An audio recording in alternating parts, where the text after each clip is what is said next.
You're listening to the Bear in Mind podcast, episode number 75. A podcast uncovering identity, color, and love, where driving yourself crazy is totally sane and curable. Now your host, T. Bias. I'm at episode number 75. That means only 25 away from 100. So today is about self-confidence. And I know there's probably a ton of stuff that's out there, and you've probably read a lot of stuff about self-confidence. And it's still something that people talk about. I know that recently this happened with a client of mine. She wanted self-confidence. She thought that if she had self-confidence, then she would be able to do all of these things that she needed to get to her goal. She was trying to achieve a career goal with a financial goal at the end of it. So today I'm going to clear up some things about self-confidence. And I've organized it in my mind from reading stuff and things like that. And it's quite elusive. I always thought self-confidence is quite elusive. And in fact, there was a time when I was watching a lot of different interviews with journalists. And whenever I'd watch an interview with especially actors that were on some sexy list or something like that, or the sexiest man alive or something like that, when they would ask them what they think makes a woman sexy. And well, there's so many things wrong with that question, but okay. The answer is a woman that's self-confident. And I actually read some interviews in different languages where, yes, a man would say this, what makes a woman sexy, and it would actually be self-confidence. So the first thing I'm going to do is I'm going to talk about what it is. Now, there's many definitions out there, and I'm going to make it really simple. Self-confidence is a feeling. And from feelings, we take action. So if we're angry, we yell, or if we're sad, we cry. So it's a feeling, and we think that if we feel self-confident, we'll be able to take a whole bunch of action, and usually that means we'll be able to achieve our goal.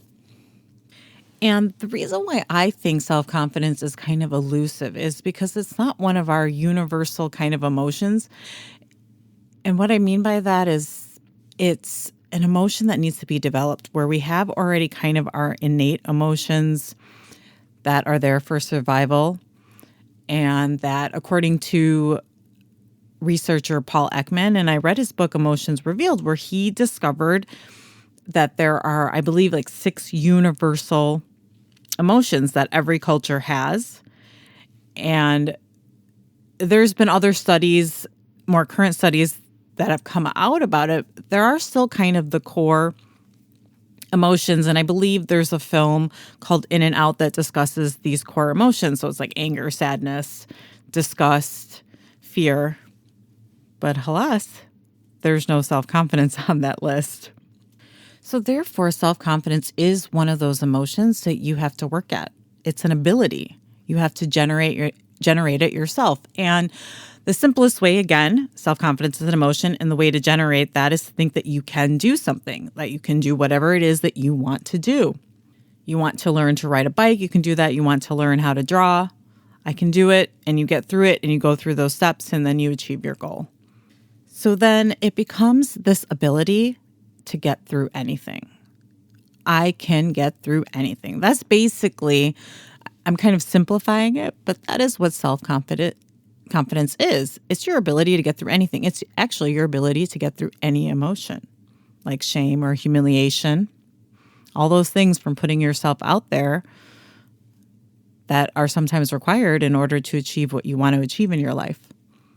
Now, here's the self-confidence trap that we get into. Because it's not one of our kind of familiar universal emotions like sadness or anger or fear, it is something that we have to work at. And oftentimes, even when we think we can do it, there's that kind of thing, I can do it, I can do it, I can do it. I don't know what book it is, maybe from childhood or something, I can do it, I can do it. The thing about that is, even if you tell yourself you can do it and you don't believe that you can actually do it, it won't generate that feeling of self-confidence. That's kind of the trap.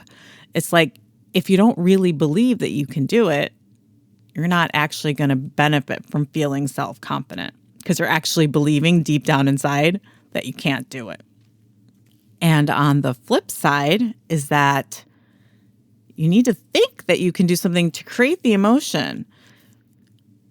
But in order to develop self-confidence, you need to take action. So stay with me. Your emotion is going to come from how you think about it. The emotion of self-confidence is going to come from believing that you can do something. So you're thinking that and you generate this emotion. And then from that emotion, you take action. However, the trap is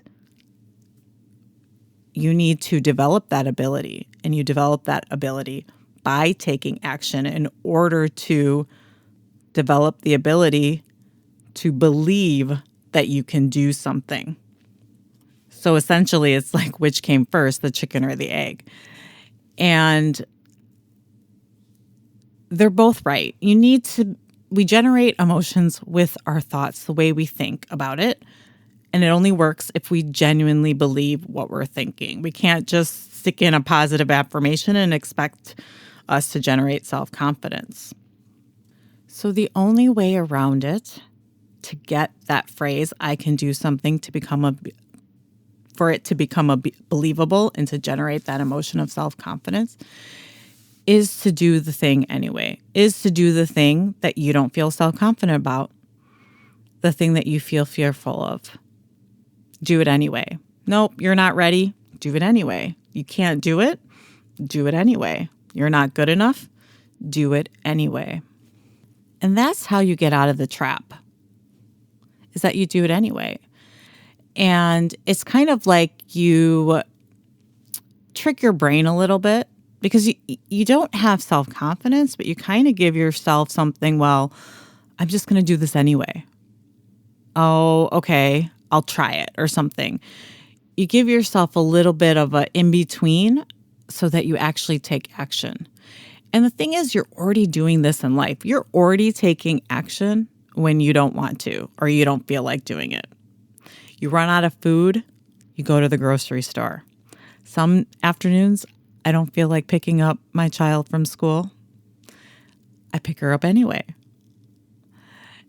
There are so many examples of where you show up and you take action even though you don't feel like taking action, and you do it anyway. So self-confidence is actually very similar to the feeling of motivation. And I've talked about motivation before, where if you're waiting kind of for motivation to go to the gym and work out, and motivation meets you halfway. That's kind of what happens to me. I'm never really motivated to go exercise, but halfway through my workout, I get motivated. And that's kind of one of the things. You just take action anyway, even though you have the negative stuff, even though you have the fear, even though, the fear of failure. Self-confidence is the same thing. Self-confidence will meet you, and you take action anyway. You don't wait around for some of these feelings that were not, I would say, pre-programmed innate in us for our survival. They are important for us to create accomplishment, and in turn are important to our survival. But yet we still have to develop that ability to create that accomplishment that we want in life. So you don't want to wait around for self-confidence to be there, because it won't show up. It needs to be developed. It needs to be continuously developed, no matter where you're at. Even if you have self-confidence and you have accomplished so many things, the next thing that you want to accomplish, you're going to have to develop a different level of self-confidence. You're going to have to keep developing it, keep working at it, and do things that in the moment you don't feel like doing. And it'll show up. And so I hope that helps you get out of the self-confidence trap. I am currently working on that, trying to get out of that trap. And so leave a comment if you're working on getting out of the self-confidence trap, or how it works out for you. And I'll check back with you next week.